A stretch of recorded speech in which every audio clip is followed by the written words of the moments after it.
Là, pour ceux qui auront la bonne idée d'acheter le livre en papier, sachez qu'il y a des audios d'enregistrés sur chaque instrument. J'ai fait flûte, ténor et saxophone alto. Il y a également d'offert un cours sur Bye Bye Blackbird, un long cours sur Bye Bye Blackbird et un long cours sur le morceau qu'on va voir dans cette partie qui est Mac the Knife. Dans Mac the Knife, tous les accords sont diatoniques, ils appartiennent à une tonalité. La tonalité qui nous intéresse, nous, c'est Sol majeur, on va le jouer en Sol majeur.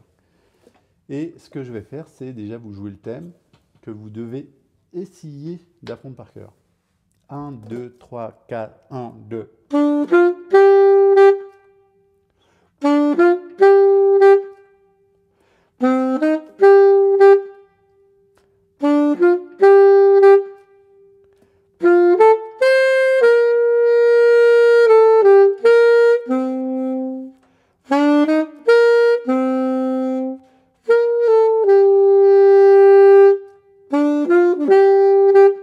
Voilà.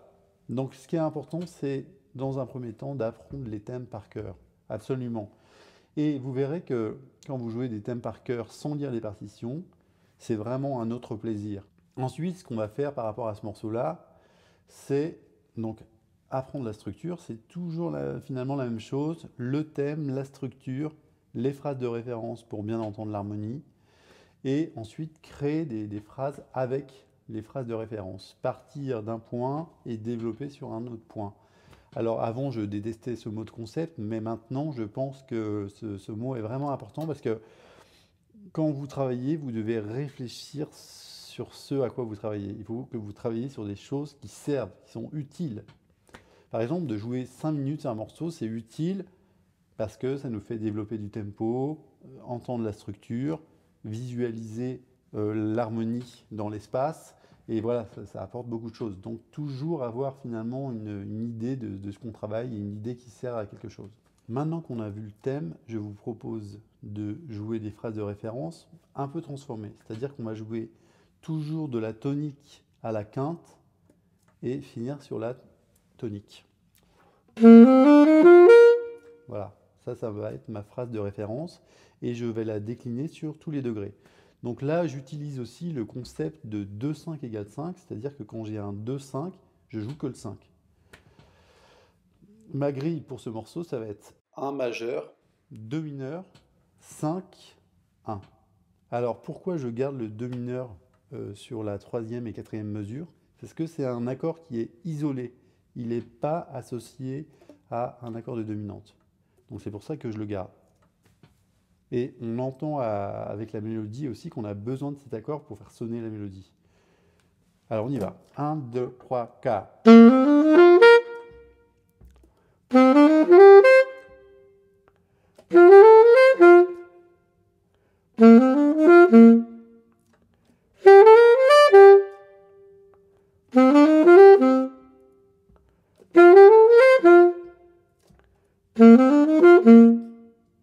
Voilà.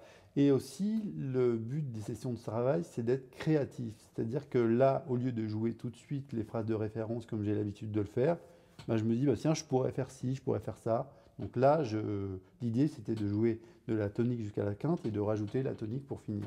Jouer et reconnaître les intervalles avec des standards. Alors ça, c'est aussi une notion très importante, c'est de reconnaître les intervalles.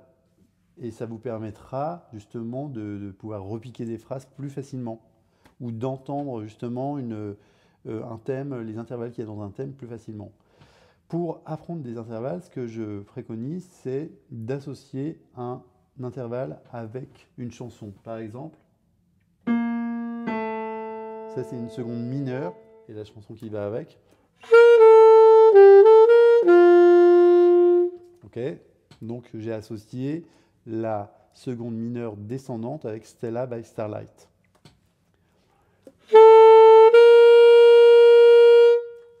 Là, une seconde mineure ascendante.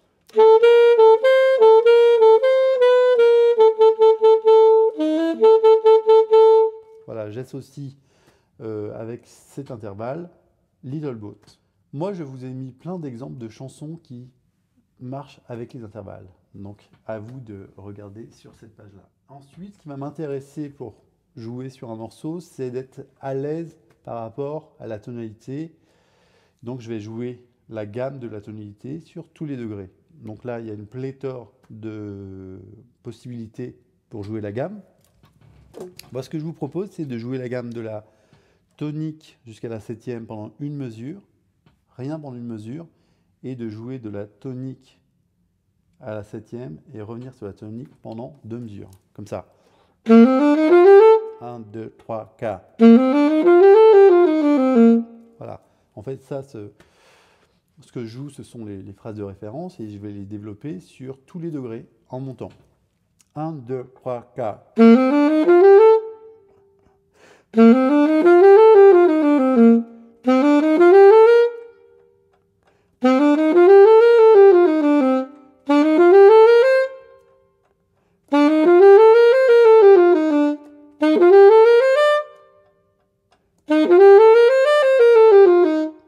Voilà, etc. Et je pourrais faire la même chose en descendant. Donc je me dis, je vais descendre les degrés et je commence par la septième.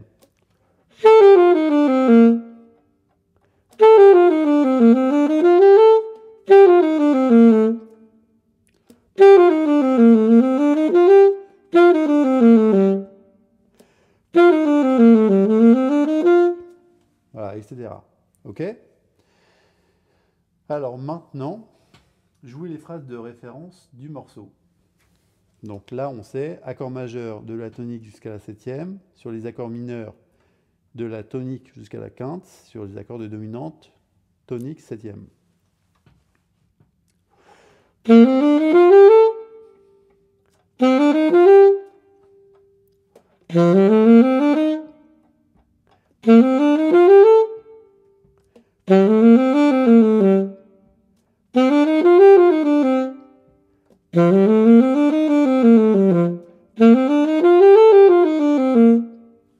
Alors comme vous l'avez entendu, là aussi, j'ai fait preuve d'initiative puisque mes accords ils durent 2 mesures, mais au lieu de jouer pendant 2 mesures, j'ai joué une mesure, je n'ai pas joué sur la deuxième mesure.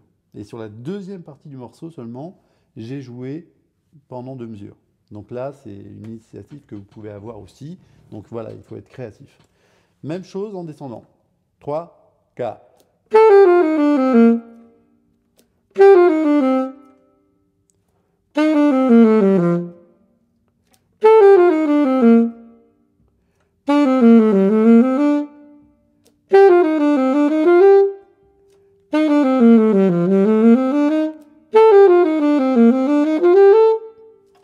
Voilà. Donc, encore une fois, vous entendez que quand je joue les phrases de référence, je joue en liant les notes et en étant très droit. Et ça, c'est méga important pour enregistrer l'information, pour jouer en rythme et être à l'aise avec les notes qu'on joue. Maintenant, ce que je vais faire, c'est que je vais créer des phrases à partir des phrases de référence. Donc, je prends la phrase de référence, je joue le début de la phrase de référence et à la fin, je vais jouer autre chose.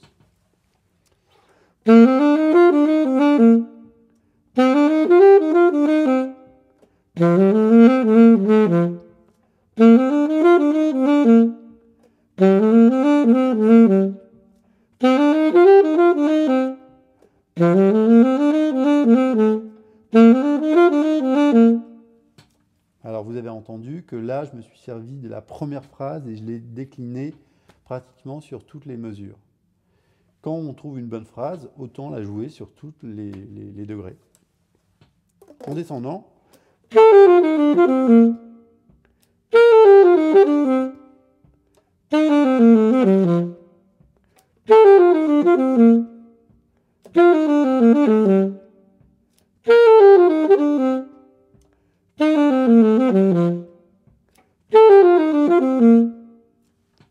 voilà, même chose. J'ai pris le parti de jouer à partir des septièmes de chaque accord, et parce que j'ai commencé ma première phrase de cette façon-là, et que j'ai trouvé une fin de phrase qui me plaisait, donc j'ai essayé de faire la même chose sur les autres degrés du morceau. On continue, toujours avec ce principe d'être créatif. Donc pour être créatif, il ne suffit pas de... Pour être créatif, on n'a pas besoin de trouver un truc absolument ultra original, il faut juste trouver quelque chose qui sonne à la fin de la phrase de référence. Donc encore une fois, j'utilise le début de la phrase de référence et j'essaye, enfin non, je n'essaye pas, je trouve une belle phrase pour terminer. Et pour trouver des bonnes phrases, il ne faut pas chercher, il ne faut pas essayer de chercher quoi que ce soit. En fait, notre corps qui a écouté plein de musique, il se sert de l'information que je lui donne pour commencer la phrase et forcément, vu qu'on a un esprit logique, il va essayer de nous envoyer une information pour trouver une fin logique. C'est pour ça que je dis trouver et pas chercher. En suivant son intuition, on trouve toujours de toute façon des bonnes idées.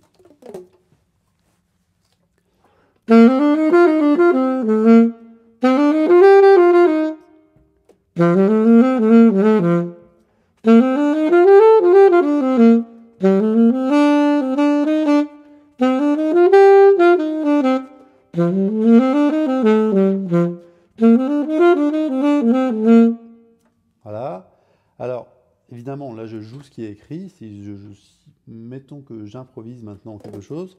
1, 2, 3.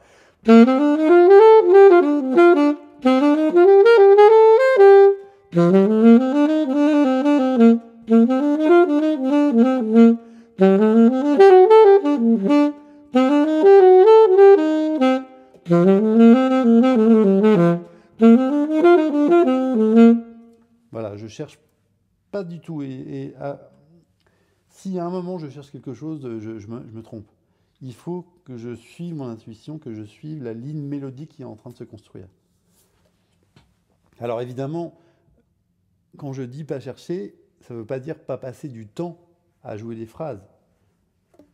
Là, si on revient au tout début de la méthode, j'ai dit qu'on pouvait jouer sur une gamme et quand on joue, quand on improvise, quand on cherche à improviser, il suffit de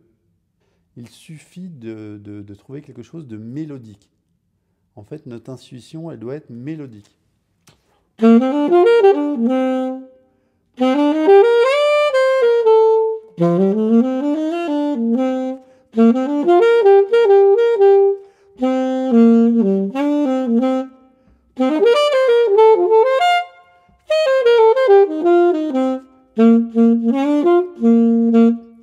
Vraiment, j'essaie de trouver quelque chose qui sonne, quelque chose de joli. Voilà, c'est vraiment ultra important de penser de cette façon-là, mélodique, plutôt que de penser à quelque chose d'harmonique. C'est pas parce que vous jouez la tierce ou la septième ou la neuvième ou la diésonce que ça va bien sonner. Ça sonnera bien si vous mettez les notes dans le bon ordre. Et pour ça, il faut s'entraîner à le faire, mais vraiment d'une façon naturelle. Alors, en descendant.